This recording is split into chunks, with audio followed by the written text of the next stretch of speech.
Hey guys, we got two very special guests this week. They're always special, but this week they're very special. It's the voice and minds, plural, behind Rick and Morty, Justin Roiland and Dan Harmon. Hello. Thanks for joining us. Thanks for having us. Congratulations on the new season. Thank you. And retroactively, congratulations on the first season, because honestly, one of the best single package seasons of an animated series I think I've ever seen. And preemptively, congratulations on season 3 and 4. It's going to be great. And continuing on, as they become official news stories. Rick and Morty is going to be great right up until that season 12 point where it just falls off. Yeah, where it just jumps every shark. Exactly. Well, thanks for joining us today. It's giving us a lot of credit. Season 12. Yeah. Well, if we keep doing 5 episodes at a time. every year and a half. Yeah. So, dying. as usual, we've sourced a bunch of questions from our community on Reddit and on Twitter, and they have a lot of great questions, some really terrible ones, and some that are... A lot of opinions. Yeah, a lot of great opinions in here. A lot of non sequiturs as well. Love it. I'm just a mom with access to the internet and a lot of time to kill, and doctors are wrong. So let's get straight into it. We have one from Sean Brown TM. And he asks, how did showing the Doc and Marty sketch to Adult Swim executives end in a pilot? Did you ever expect the sketch to turn into an extremely successful TV series as it did? Well, we didn't show them that short.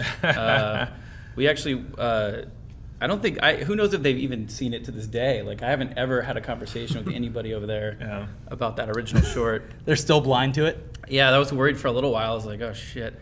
I took it down. I don't think I ever put it back up. It's like, it's not on my YouTube. Someone has stolen it? Yes. It's already out there. It was out there. So Yeah. it's like, and then of course it's kind of snowballed since The Streisand effect? Yeah, exactly. So, but, yeah. I guess since it wasn't shown to them, what was the process like? Was it Channel 101 that you were doing the stuff for, and then you saw the cartoon sketch?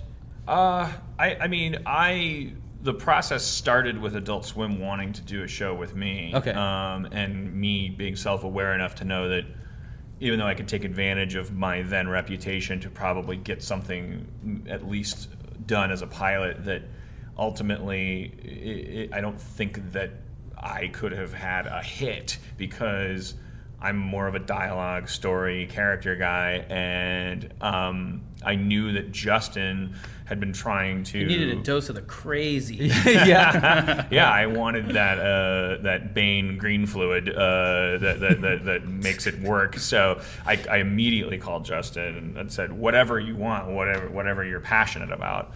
Because good ideas are garbage. The passion is the hard thing to find. And Justin immediately said, what about these Doc and Marty voices that I do? Which at that point had become kind of a running inside joke with Justin just doing this thing as a kind of form of pop cultural vandalism. But it was so infectious, and that was the funny thing about it, is that underneath this horrible screw the queen like punk rock energy, there was this really charming melody to it that people loved doing the voices, and so I immediately was like, yes, that's exactly what I'm talking about. Like, that's the passion. Like, and so then we'll just do the dumb hard work that TV does of like, how do we make this seem like a sitcom? Mm-hmm. The answer was create a family around those two characters, and the rest is pretty boring, but and pretty chaotic. The whole show is just, it flows basically like a saw through your TV. It's very like erratic, and I think that's what a lot of people love about it. Yeah, I feel like a lot of that was just the Channel 101 schooling of like pacing, because we were constantly telling full stories in 5 minutes and got really good at that. So like the pacing was always just like, you have no time to spare. You got to just rip ahead with your story, and I feel like we've applied that to the show. Like we'll break a story at like early stages of a story, or we'll have an idea, and then we'll be like, okay, this could be a whole episode, but why don't we just make that the first act, and then just what would happen after that? And I love that about the show, because it's really that's where it just like gets insane. There were so many steps ahead of the audience watching, and it's like seeing stuff like the Lawnmower Dog episode, or even like the Scary Terry one. It's like we just kept going and going. That was insane. Longest script we had. Typically on Adult Swim, the cartoons, or even like the live action shows, that are not the same length as a normal TV show. What was different about Rick and Morty, and why did you guys decide to... The full 22. Yeah. whole 22. They were excited. Justin, being a big fan of Adult Swim, and already like a built-in Adult Swim viewer that he was already thinking about this thing as a 15-minute thing, even if it meant we had to do a half hour that was 2 separate episodes, like the old school cartoons, kind of like Ren and Stimpy or something. But I was more passionate about the half hour thing because Adult Swim was talking about that early, precisely because they were talking about our show as if it could be different. It could be of the beginning of a new phase for Adult Swim, which made me very proud. I liked the idea that they were going to move us to an earlier time slot and that we were going to be part of the Normandy invasion. That was Adult Swim coming up on the shores of prime time. Yeah. As if we could be their Simpsons or something like that. So I urged us toward that, and also because I had just finished like years and years of training those muscles on Community half-hour format. So how was it different, sort of like developing and then having to do the grunt work of like writing for animation as opposed to like live action like you did on Community for years and years? No different for me at all, only easier, because Justin purposely never said, oh, well, when you say a room full of people, that's actually really hard to do in animation because someone has to draw each person. I'm used to, that's actually a cheaper thing to be able to do in live action. It's a room full of extras, and we pay them slave wages, and they're just hanging out. But Justin shielded me from that on purpose because he didn't want to play that game of how can we. And as a result, there's a lot of challenges to our animators and stuff in season 1 that I was oblivious to. So the answer is much easier for me because on Community, I would write the stuff and then the line producer would say to me, this is why this is expensive. You have to pick less locations. He says to me, our line producer comes to me. Because and I'm oblivious to it. Yeah, and then I have that game of chess with him and we figure it out. And I keep Dan, I was like just letting all the writers, myself included, just let's tell the craziest stories. Let's put that in front of everything else, and then I'll try to figure out ways we can do it effectively, budget-wise, And if we can't, then we just beg our crew, please don't be mad at us. That's a really grown-up, amazing thing that you committed to, because I would start every season of Community going, I'm going to protect the writers from the sausage factory. I'm not going to let them see me lose my cool about Sony or budgets, or I'm not going to let them know what's cheap and what's expensive. And I never followed that rule. They had to hear about my relationship with myself and my parents and how much sleep I was. I just immediately would start torturing them. There's an episode coming up. Got leaked, so Don't watch the leaks. We made sure we were good Explicitly consumers. did not watch the leaks. Yeah. that's coming up that was one of those episodes that I remember reading the outline. I mean, I was there when we were breaking it and stuff, but Ridley did a pass on the outline and I got it and I was like, holy shit, this is fucking gonna be insane. This is gonna be insane. And I remember launching that episode once we got the script locked, telling the director, this guy Brian Newton, I was like, please just be really strategic with the way you stage these shots and the way we board this, because this could easily cross into just insanity, with the amount of builds and the amount, the story we're telling. So, and he did a really good job of keeping it reined in, yet also still the illusion of a big, massive world. I was really proud of him for that. But it's so interesting from an animation perspective that the show has a lot of just these dialogue-heavy scenes with not really anything but the heads and mouths moving, and then it'll erupt into just absolute chaos where it's from an animation perspective, oh, okay, whoever got it stuck with that scene is having a harder day than the first guy. Yeah. A lot of detail in a lot of the backgrounds and a lot of the scenes too that you don't really see as much in animation these days, which was it was very, very cool to see. So we have an amazing design team. Incredible design team. Very lucky. So I guess this could go into this is Joshua Fetzer's question. He asks, Rick and Morty, in my opinion, is not only one of the best written shows to come along for a while, but also a really, really well animated show. I was wondering if maybe you could call out some of the other very talented animators and character designers that you have the privilege of working alongside.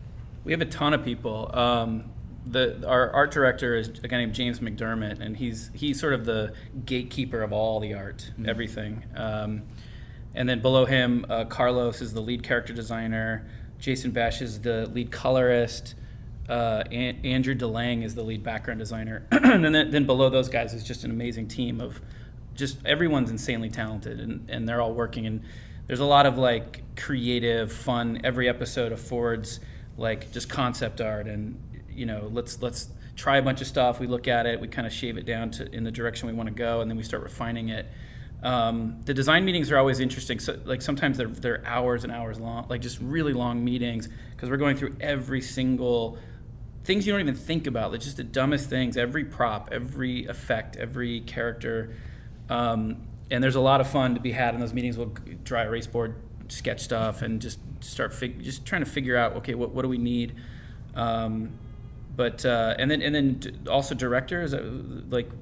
Or just design. Oh, character design. He only cares about the people who draw. Fuck everyone else. No, I mean we have really, really amazing people. I mean everybody on every level of production is just, they love the show and they put their backs into it. And when it comes to the like a more absurdist character design, is it kind of like that whiteboard thing where you go, all right, well, let's see what this Gazorpian or whatever would look like, and then you kind of, or do you have an idea going in? Sometimes even in the writer's room, like I'll go up and draw something and we'll just be dying, and then I'll try to preserve whatever was making us laugh through the phases of design. In a lot of cases, I won't really have an agenda or an idea. I just kind of have a general feeling of what it should be, and then that's when I let them loose and they just design a ton of cool things. I would love to put out a book. Like, I mean, it's insane, but like just in 2 seasons, we could fill the thickest coffee table book of art. It's crazy because there's so little reuse on the show. So we're constantly designing new locations, new characters, new aliens, and weird things. So Liked Horsebot 3000 asks, in the commentary for episode 2, when Suspenders guy shows up, Justin starts to explain something about him but never gets around to it. What's up with Suspenders guy? So this is what was the character. I don't know if I ever told you. I might have told you. Me, Alex Hirsch, Gravity Falls, and a guy named Jason Ruiz, who had a Fox show called Murder Police that is being held hostage. Still has not aired. 13 episodes, I think they did. Was that through ADHD or? No, it's through like 20th. It's crazy that it still hasn't. I don't know what's going to happen with it, but like just imagine a full season of a show, fully animated, sitting on the shelf at Fox. Yeah, that's crazy. Fucking sucks. Yeah, I mean he's over it. He's like, he's on to the next thing, which is amazing. But we got together forever ago and we were like, let's try to do some cool like thing that's in all of our shows that's kind of a weird thing. And so I was the only one that followed through. Like Jason was like, no, fuck this, I'm not doing it. He was over it. Hirsch was like, I can't do it. Like he just couldn't. I don't know what happened. And then so I was like, so I had our design team create this character. The football notches on his shirt were code. All 3 of them together spelled a word. It was this whole fucking thing, and it was like, all right, whatever. It never happened. So that's the story. That's what it is. I've never told that actually publicly. I think it's brilliant that it makes him even more special that he was the only existing running joke. We were just so excited about the idea of like the shows are all going to air different times, and like somebody way down the road is going to just like go, wait a minute, what the fuck? Like, hold on. And I don't know how quick they would have figured it out, but I mean, Hirsch and I went on to do that Portal thing, which was cool, but we thought 3 shows would have been like insane. Like it would have been really cool. It just never happened, and I was like, great. Well, good on you for at least being the one. You got a character that's just totally. I cut him from the design pack. I was like, let's just. He's really distracting. He's got rainbow suspenders. There's like things that had to have like, okay, rainbow suspenders, football on the t-shirt, stitches on the football are Roman numerals that line up to the alphabet, poofy hair, and then beyond that, it's fine. Like you do it on model of your show. Character. He's very upfront. It's like we were way overcompensated. Like let's make him like he has to be really specific. He keeps saying we, but I was there the night that were you there? Justin brought Hirsch and Ruiz over to my house. Yeah. And yeah, I mean he was saying, I'm bringing these guys over to your house and we're going to plan the most amazing thing in the world. And those guys weren't like rolling their eyes, but they were just like listening. And Justin's like, okay, there's 3 seams on the football. They spell out the Roman numerals for the letters, this and that. It was like, I forgot about that night. You're right. Yeah. So, so I mean, funny. you were the front man of that band, and also ended up The only one that And did turned out to backup be a singer. solo The album. only, yeah, exactly. Let's make a poster of that with just finish what you start. Yeah, no, I know. That should have been the code that was Yeah. on the shirt. Black Nerd asks, has there ever been a joke or a scene that you've thrown away because it was too dark? That Mr. Jellybean rape scene was pretty intense.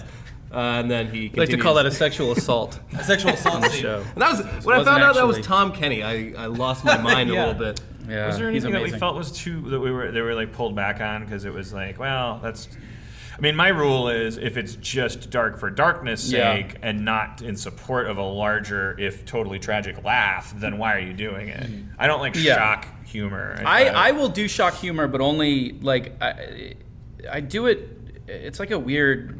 It's to fuck with people. But yeah, he definitely reins that in on the show. But I like- but there was never there I mean, it's hasn't really been close, anything. where shock humor overlaps with what I don't mind doing, where Justin and I both agree is that that comedy doesn't ever need to shy away from the natural darkness of the universe. Yeah. That's why comedy was invented. That's that's the soil it grows out of. Comedy that's just there to make you happy and have fun. It exists everywhere, and it has that sort of watered down feel to it because it's just like, well, it's funny. Let's have some fun. Comedy that comes from like going back to in my mind in my childhood, Archie Bunker being totally racist and sexist and a terrible guy, and being lonely and an alcoholic, and like sitcoms had like this foundation of genuine like terrible death of a salesman darkness to them, and so doing sci-fi, it's like, well, how dark does sci-fi get? And the answer is, well, I mean, like God. Sci-fi is based on this idea that there is no God and that the universe is infinite and that therefore life is overwhelming. meaningless. You got to go to a really dark place to get the appropriate comedy out of that. That's what Hitchhiker's Guide to the Galaxy would do. Anyways, I mean, like as long as it's part of a really great setup or punchline, I don't think you can get too dark. I think you can easily get too dark if it's simply like, oh, aren't you shocked at how dark this got? Yeah, I mean, I've done stuff in the past that was what he's describing, just dark and shocking, just for the sake of it. But it was always a live audience thing, and it was always really the motivation was to just hear the screams, and I just really liked the live. I don't think there's any motivation for me to do it in a TV format because you don't get that same payoff. You know what I mean? It's like I did a thing called Unbelievable Tales that was literally just shocking, horrible, garbage. But it was so fun to watch with 300 people anonymously in the crowd and just hear them with just disgust and like, what? Oh, this is fucking horrible. And it was just so, I don't know, it was such a high to be in that room. When you do your first live action sitcom in front of a studio audience, Yeah, it'll be right. the darkest thing anyone's ever seen. Maybe, yeah, exactly. You'll have to tickle them to make them laugh. Yeah. I don't think it works as well on TV. Yeah, but there's no I reason would for it. make an exception. But I mean, like nobody does it better than Justin, and the reason he does it better is because it's not always purely juvenile. I think you should yell at me and send me to my room, and that's why this is funny. Like Justin's darkness gets so dark that it does kind of meet my standard of like, oh, this is actually part of like life is tragic. Like the thing that he's describing is like this guy with this stupid. It was a jelly bean guy who had a children's show or did this thing, but the camera follows him and he goes home and he's got 2 children tied up in his house and he just does these really horrible graphic things and the commitment to the realism of it does start to meet my definition of this isn't just shocking. This is Plus, he's hiding like a dark secret too, which kind of ties into. Yeah. I really did want to keep making that show just to explore this character's like, dark. Be like secret. Hannibal, but with a It's a jelly bean kid that show rapes host. kids. And Ryan really does the voice, and it's like I think really what constitutes just dramatic. juvenile shock humor versus what constitutes the necessary tragic component of good comedy is like, as with whatever that guy said about pornography. I don't know the definition, but I know what I like. Like it really is a case by case basis. Yeah. It's just a taste that you have. Like there's some things that Justin will put forth, and for some reason I'll go, I think we're just trying to get yelled at by the principal, but if we tweak it this way or that way, and I don't think there's a science to it. I think it's like taste. Going back to the question though, what were those jokes? yeah, I'm trying to think. I don't know. It's hard to say because there's so many things, and at so many different stages. You know what I mean? It's like hard to say like, oh, when we were in script, we had something that was living for a long time. I don't think it's ever that. I think it's like just the more exploratory, story breaking stages. Maybe someone will pitch something. It's really hard to remember because there's so many things pitched. I know. Usually like, I mean, there's an episode coming up in season 2 where almost every joke I said that's too much. You should pull back. It's true. Yeah. There's an act below that he did not want to do, and I was like, please. To me, it's like if a guy says, "Hi, I'm Mr. Face Ripoff, and I'm about to rip off my face," and then there's a pause, and he reaches up and he gouges his fingers into his face and slowly rips his face off. Like that's when Justin's laughing the loudest. Versus me laughing. Hey, I'm Mr. Face Ripoff. But if that guy rips off his face and there's like, I don't know, something underneath, like a Pringles ad or something, then it's like I need it to like change direction a little bit, and then we can maybe both laugh. Yeah. So you said like if there was a chance, or if you had the ability to, or whatever, to kind of flesh out kind of follow him around a little bit more. It kind of like this question kind of makes sense with that from Undead OP.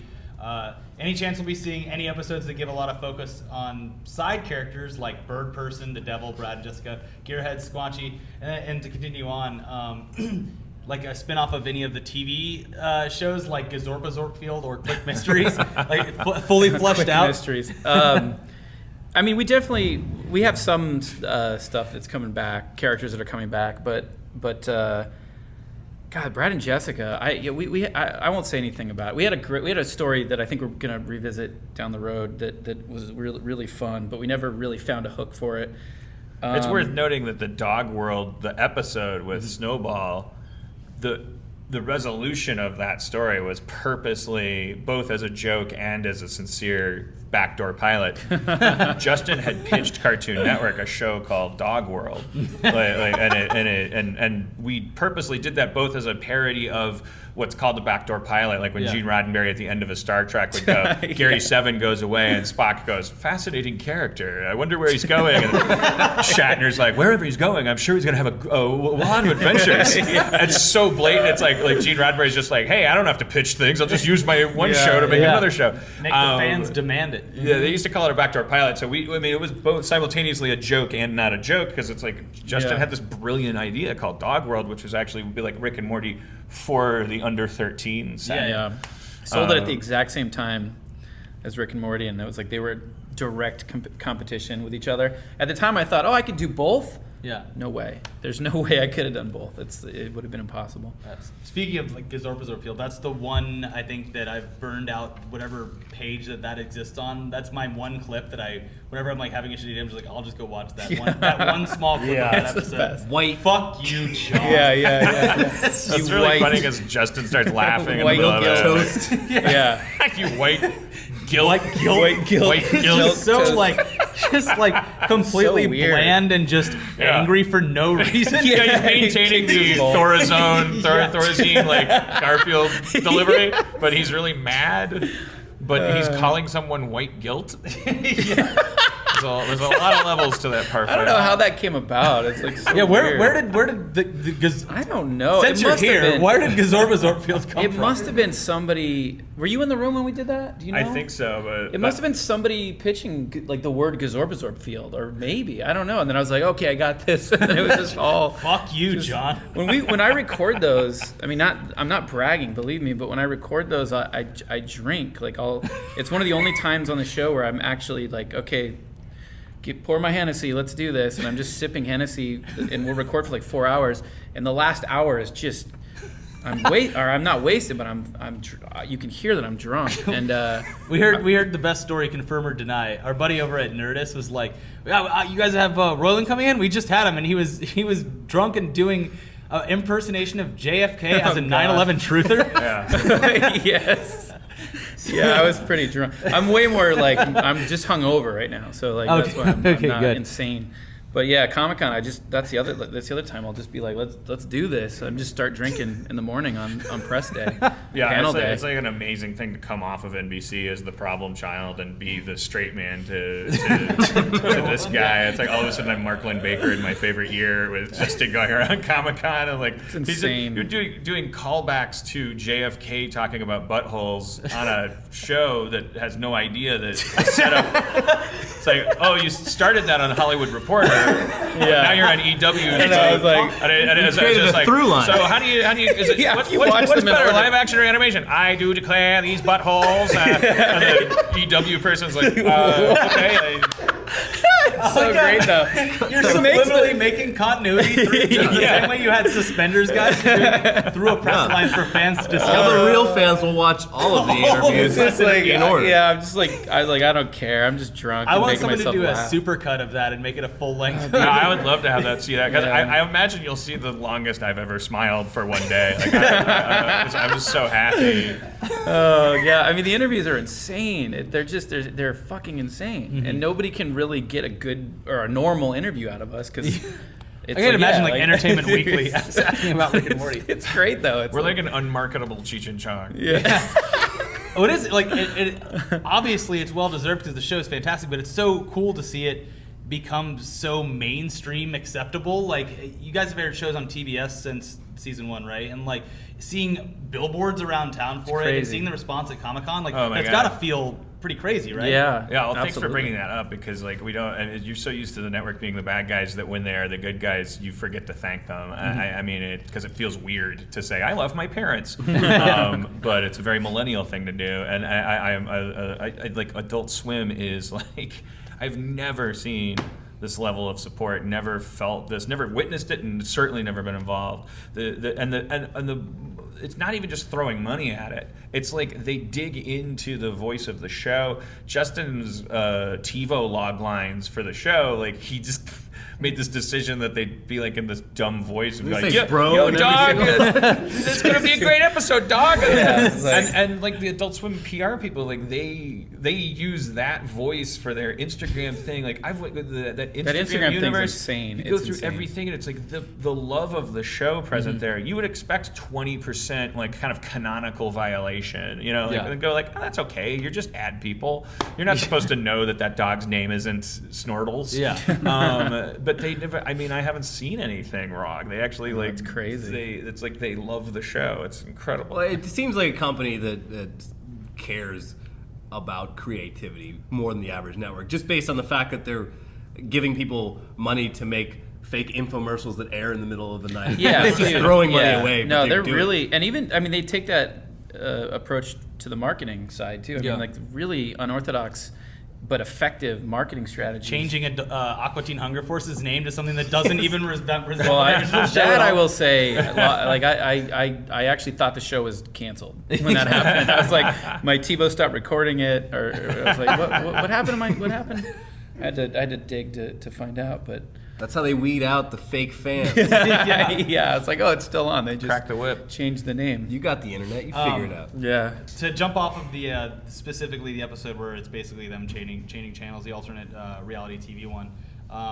Inverted Piano asks, and I'm sure that you guys get this all the time because that episode specifically just feels so loose, and I think that's what makes it so funny.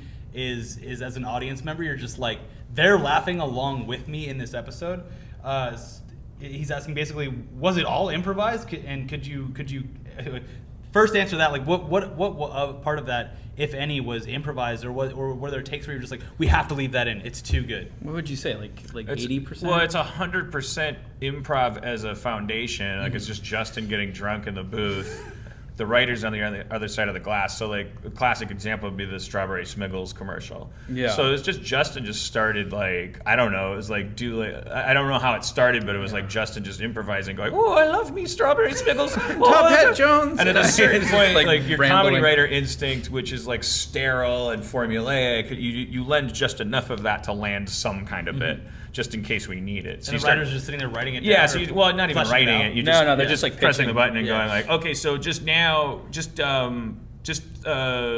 here's a way to maybe land this. It's like let's do a Lucky Charms kind of thing where the kids are trying to get you start to move it in that direction. Yeah. But it all starts as just a river of. They're like your improv Sherpas. Yeah, definitely. No, I mean, like I'll start the session by going through my notes, and I'll kind of just burn through my dumb ideas real quick, and then the rest of the day is just like everybody else's pitches, and then me just either making fun of their pitch on the mic, and then that will somehow become a sketch, or That's like a big thing. Like an honest, the beginning of that process was like Abed, real life Abed, not Abed from Community, but the guy he's named after, our friend Abed Gaith, and his insane brother Rashad. like coming in. This was the season one. Like we kind of hired them for the day as writers, and they just made a bunch of pitches. So then Justin, whether he likes the ideas or not, goes in the booth, and as he said, he's like sometimes making fun of the idea. He's like, okay, what's the next thing? What is it? Oh, and Abed goes, I had an idea about hot dogs. What if hot dogs were outside the bun? And then Justin's like, oh, you mean like, hey, come down to Hot Dog Frank's where the hot dogs are outside the bun. And he's kind of like half mocking the idea, like trying to prove it's dumb. Yeah, that's exactly right. Yeah. I'm like, this is dumb. Watch how dumb it is. And then like sometimes that will result in like, there's this weird energy to it. That's they great. just kind of go in layers and stuff. The interesting experiment is that in season 2, Justin did a sequel, but there was like way less like writer involvement. Yeah. Like it really is more concentrated, just Justin drunk insane. doing Insane. improv, and like a lot more pieces end with just a guy exploding. The thought of that- heavily funded animation going into the drunken rambling of a man in a booth. Yes. It's just like So we'll It's so find out funny. like what the active ingredient of those episodes are. If it's like the hack comedy writer kind of like infusion of like, okay, now let's do the sketch show like flourish, or if it really is just listening to Justin having a mental collapse. I mean, and to be honest, there's so many. Sydney our coordinator does like really good logs of all the stuff we do, and there's so many things they wouldn't even bother editing. It's like, okay, that didn't go anywhere. It's just bad. And then the ones that were like, oh, there's something to this, like we'll kind of prioritize, like, oh, start with these 10, and the dialogue editor starts with those 10, and then I get little radio plays, and then it just becomes like molding them and messing around. It's also a great chance to do actually like kind of board-driven stuff. I don't know if that's like, because some of the stuff, like the Turbulent Juice, it's just Justin, or the movie trailer, the Two Brothers thing. It's just Justin. We just string together a bunch of Justin's improv and literally just hand it to a board artist who then just illustrates it. Yeah, I'm like, I don't know what visually this needs to have, so go nuts, and then the let's timing see on where that it one is. specifically is so perfect, because by the time you start losing it, as someone who's watching it, I'm losing it as well. It's like literally the same kind of like.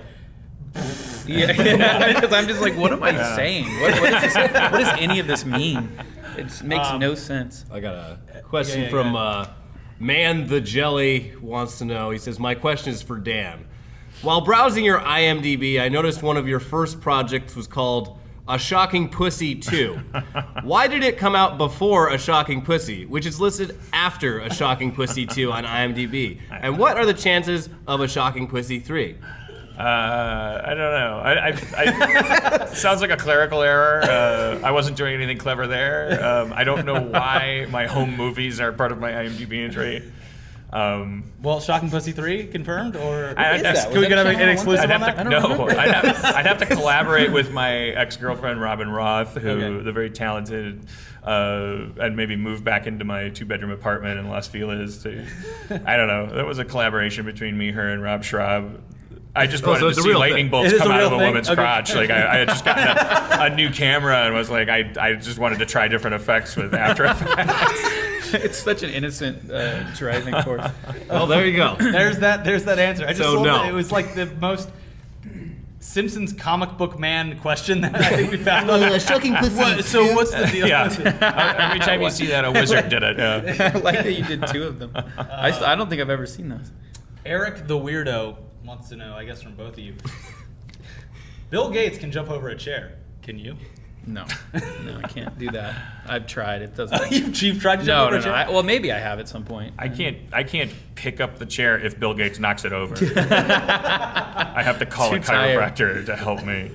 That's why he makes those billions, I guess. Yeah.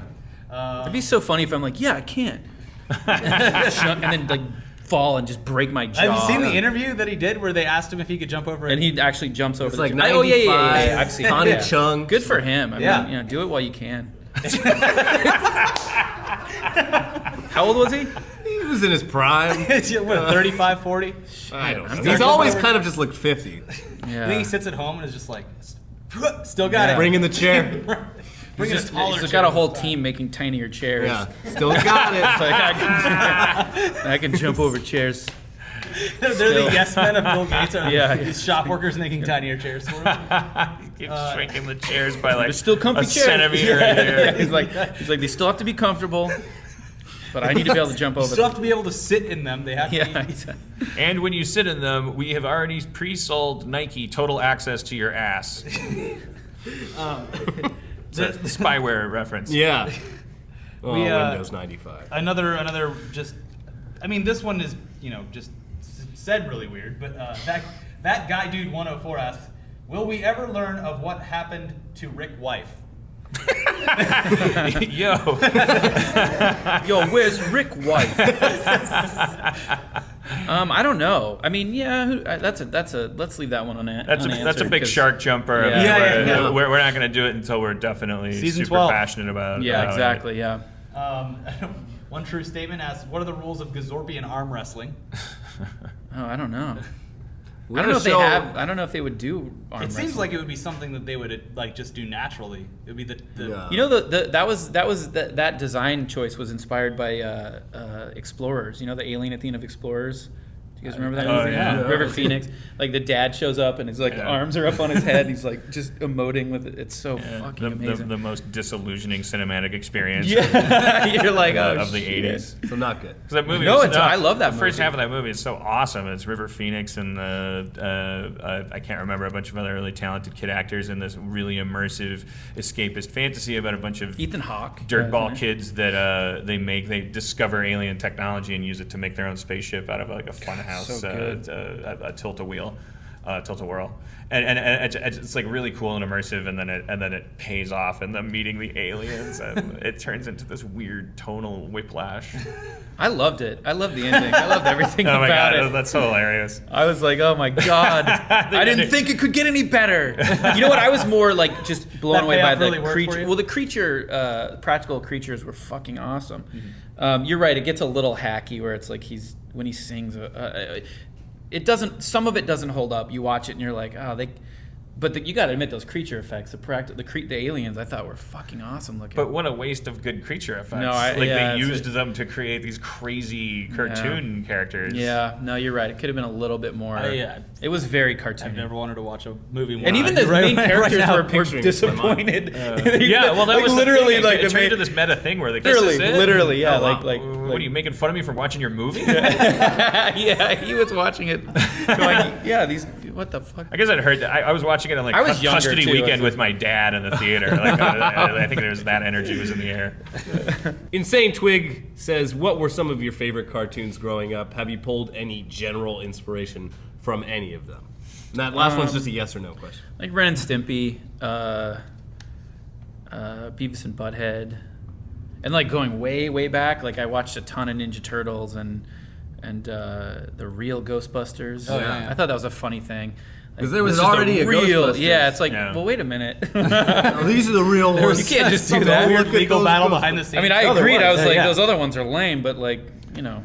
What was crazy about the 80s is that Dan Aykroyd just got high and watched this thing when he was in college called Ghostbusters and he just said, well, I'll just make that movie, and never called them. Yeah. It's like, I liked Inspector Gadget a lot. Oh, yeah. That was like a Yeah. huge cartoon for me. I'd come home from school and watch Inspector Gadget. Dennis the Menace. Oh yeah. A little bit in the mornings. I remember there was in the morning, my mom would drop me off at this woman's house with her kids because they had to go to work so early. So I had to hang out for an hour, eat breakfast there, and then they'd drop us off at school. And I remember the woman was so like, she's like, we were watching Dennis the Menace, and she's like, turned it off, and she's like, I won't have that show on in my house. What? That kid's a bad influence. You know, I was He's like, a what Jew. the Menace? That's a Jew name. I wish it was something like that. I was You like, never this know with lady that needs- generation. Yeah, But it like- was based on a show from like the 50s. Yeah. Yeah, She no, must have been familiar with that. I mean, I I know couldn't that's what's believe weird. It. It sounds like she was like the cartoon was trying to. I didn't pander to like it her. then, and I don't like it now. This kid's a That bad damn influence. Jew. She's actually offended by the menace. Like, Yeah. children shouldn't be menaces. Like we weren't taking notes. Like it wasn't like we were like, and Oh yeah, besides, get he a wasn't. slingshot. Yeah, that'll, You make a mess and yeah, stuff. all but he'd it's do like, is who cares? knock over some milk. Well, he Yeah, would. it's like- and we weren't doing that. Yeah, He's you were really out annoying robbing to his liquor stores. neighbor. That's being a menace. Mr. Wilson got like the short end of the stick. But with he that wasn't a whole thing. nice man. Huh? Yeah, good old Mr. Not Wilson. a nice man. He wasn't a nice man because Dennis kept fucking with him. Well, it's chicken and the egg sort of thing. Okay. I don't know. I feel like I think he's just retired. a normal. He's like, I don't want to deal with this bullshit. I think I just realized the whole thing is a metaphor for the Israeli-Palestinian conflict. Yeah. Like, how do you get to the bottom Why of do you that? keep coming onto my property, Dennis? You know what, guys? Dennis and Mr. Wilson have been at this for 6,000 years. Let's leave them alone. Why is America getting involved? They each have their property. Just Stay let them on it. have it. Dennis keeps coming over, putting his face into stuff. Give Dennis a video game.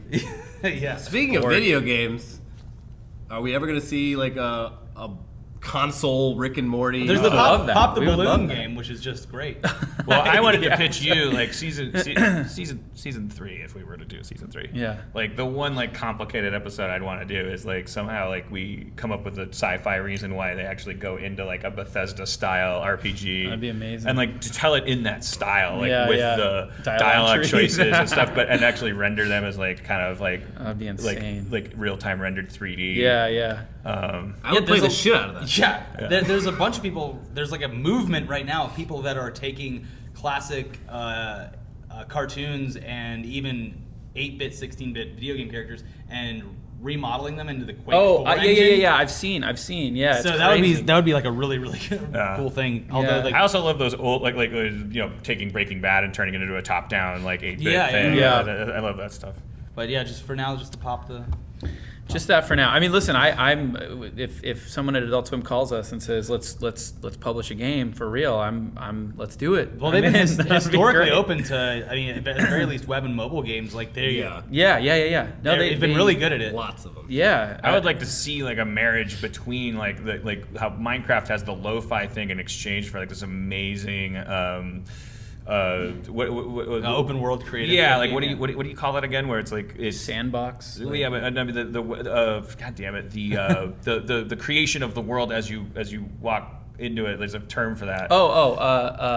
I know what you're talking about. These viewers are going out of their minds because it's like they're all screaming their dad talking about video games. Anyways, but blending that technology with the hi-fi, like Procedurally generated? Is that? I think that's it. Ding, ding, ding. Yeah. Procedurally generated. Now it's like so when you have a portal gun and you can like shoot it, you can like go to really specific dimensions, but you can also just go to random ones that Yeah, are, one that that's are put randomly together. created. Yeah, It's I mean, that PlayStation game that's No coming out, Man's Sky. Yeah, It's, I mean, there's a few games like that where it's just endless and it's really exciting. And there's a It's like, oh, you crafting could- component built in because Rick is the scientist. Yeah. And if like you can find cesium and Oh, yeah, and yeah. all this stuff, like you can combine it to like do the make You these gotta amazing call it No Man's weapons. Sky and be like, put a hold on the game. I'm really Maybe excited. it's the Rick and Morty. I'm really excited for that game. Actually. Yeah, it I looks wasn't, great. and then I learned some things. Which So won't I found share. out before you guys came in, very big gamers. Yeah. What are you playing right now? I just finished Witcher 3. I'm really sad because there's a big, giant Witcher hole in my heart.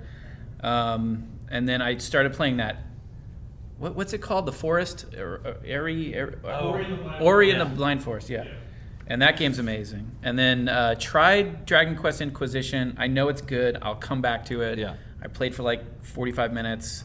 Right on the heels of beating Witcher 3 the same day. I was like, I need more. And then I was going, and I was like, it's just not Witcher 3 enough for me right now.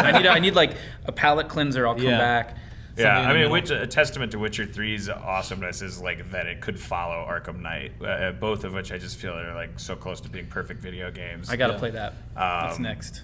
Because of Arkham's kind of containment, it really does get that like 100% feel. Like it's just like this thing knows exactly what it is. Yeah. In addition to being like the best Batman writing I've ever seen. Yeah. In any medium, like the writer of that stuff like loved Batman enough to truly hate him and realize what a jerk he is. Yeah. And it's an amazing use of the Joker and. Especially in Arkham Knight, like the way that they use the Joker in Arkham Knight. No spoil, not too much of a spoiler for you, but the way that he's used in this, I don't know if you play the other ones, but whatever happens. A little bit. But yeah, the way he's used in this is just like so perfect that I haven't really like seen in a game before. Yeah. It's really Or really in a nice. Batman Yeah, story. oh yeah, It's the especially, yeah. it's the first time I've finally, all these movies keep telling me, oh, he's dark and he's an anti-hero, and I finally got what that meant by playing Arkham Knight. Yeah. I was like, oh, yeah, he's kind of selfish, and yeah, everything he touches turns to death. I never really got that. You just kept telling me that, but this game really like drives that home and makes you believe it. Plus, driving the Batmobile is just It's fucking amazing. awesome. How Yeah, could, I mean, that yeah. could have so easily. That's like a classic thing that you'd think would just suck. Yeah. And You know, a putting lot of the people when they're classic one early in. playing it, they're like, oh, I don't like the Batmobile controls. But Yeah. there's like a muscle memory that kicks in, and you're like, this is like perfect. Like just when you get tired of. All right, I'll play it. traveling. Justin, why are you playing this game? But anyways, this episode is brought to you by Batman Arkham Knight. yeah, Rocksteady Games. and Witcher 3, like then being able to like to be able to jump from Arkham Knight into just an RPG. Should be able like, to do vice versa then, right? Like that's the game I should have booted up You immediately. can go in after any finishing. order. They're both Yeah, like yeah. fantastic, totally realized games. Yeah. Really, really impressive. I just wanted that, like, I don't know. That's probably why I didn't boot up Batman, is because I just wanted that, like, that Witcher. You know, I went right to Dragon Age Inquisition. I'm like, okay, it's set in the same kind of, not exactly, but you know, it's that kind of same medieval whatever. Did they do the relationship thing in Inquisition? I'm sure they must, right? Because it's like it's the newest one. That was such an amazing part of Origins. and it but got then great reviews too. The Witcher Inquisition. 3 took it to the next level, I thought, because I was having anxiety about my relationships. Yeah. Like, and Who did you pick? Of course, the redhead. But Yeah, like, I was can't- thinking about you a lot when I was playing the game. but it felt like I mean, it really does. I mean, I don't know how on rails those romance storylines are, but I felt like they were sandbox. I know Yeah. they weren't, but Yeah. it felt they were so manipulative that you felt like you were just making your natural choice. Like, well, she's treating me like garbage. I'm gonna propose to her on the Yeah. rebound, and then Yeah. you're like, oh, maybe I did that too early. And it's just amazing. So when you finished, did you feel like you were sort of losing your waifu? My animated wife is gone. I'll tell you the first thing I Googled after I beat the game. Where's Yennefer? Because you know you beat the game and it's like, Yeah, where is she? Where is she? DLC? DLC, yeah. Yeah, I hope so. What, I mean, even if just she was just in a relationships. room, just hanging out, you could just like repetitive. I got Make the them- DLC outfits for the ladies, and I put the one on Yennefer because I don't respect her. But then I put one on Triss Marigold, and I was like, that's slutty. That's not Triss. I was like, so I actually came through. oh my! I that's came so through funny. that boob-laden game with Yeah. like a more respect for women. Yeah. It's hilarious. They should just make a mobile app where How do you you can change carry their it around outfits? with you, and then you have to make decisions, like a Yeah. Tamagotchi, but from the game. Oh yeah. Wait. How do you change their? It's like DLC I packages. have it, but I just- you have to go looking for them on. Oh, the, you have to find them. Like they don't just download automatically. You have to like okay. go. And there's like 20 of them. There's a bunch of stuff. Well, future thoughts. Future thoughts for the Rick and Morty game. This game is definitely. This episode's definitely brought to you by WB Games. Yeah, Yeah. yeah, exactly. So, thank you guys so much for joining us. Like, really looking forward to all the rest of the episodes in Thanks season for having 2, us. and then beyond, and then of course that great game developed by Bethesda coming out in probably 2017. Yeah. Yeah, Rick and your Morty move, game. Bethesda. VR. It'll be VR based. Oh Can you yeah, on the imagine? Oculus. No, on the Vive. Oh okay. I want the people to be able to walk around. It's insane. Have you tried the Vive? No. I've tried the It's- Oculus. It's when I first tried the Oculus, I was screaming, and then it kind of wore off. I mean, it's still amazing, but then when I went and tried the Vive, I was like, it was as good as the first time I tried the Oculus. It was like I was flipping out. Who makes that one? It's HTC and Valve. Yeah. Oh the yeah. Okay, Steam okay. one. The Steam It is. one, It yeah. is absolutely insane because you're within a 15 foot by 15 foot space. So you're in a virtual world, and the two controllers are wireless, and they're seamlessly like tracking, and then you're able to literally walk around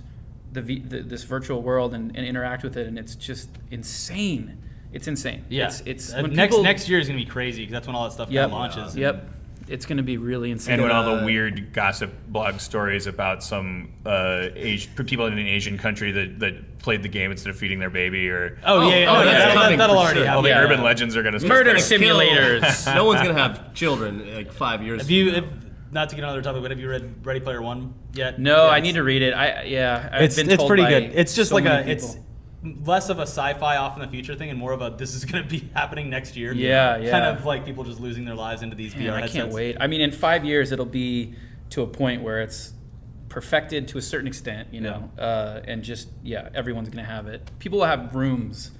And dedicated. wives that are just digital. Wait till the porn industry gets their. they're on it. They're working. They're working. They We'll made see. the internet what it is, and they will probably do the same thing. Oh yeah, with VR. definitely. awesome. Well, thanks for. Glad we ended this on pornography. Yeah. Great episode. did. Thank you guys so much for joining Yeah, us. thank you for having us. Yeah. Thank you, boys. Quite a reach over here. Yeah. Keep machinimaning. We will Yeah. try. You guys keep Rick and I'll Morty. do that. And that. Okay. Bye.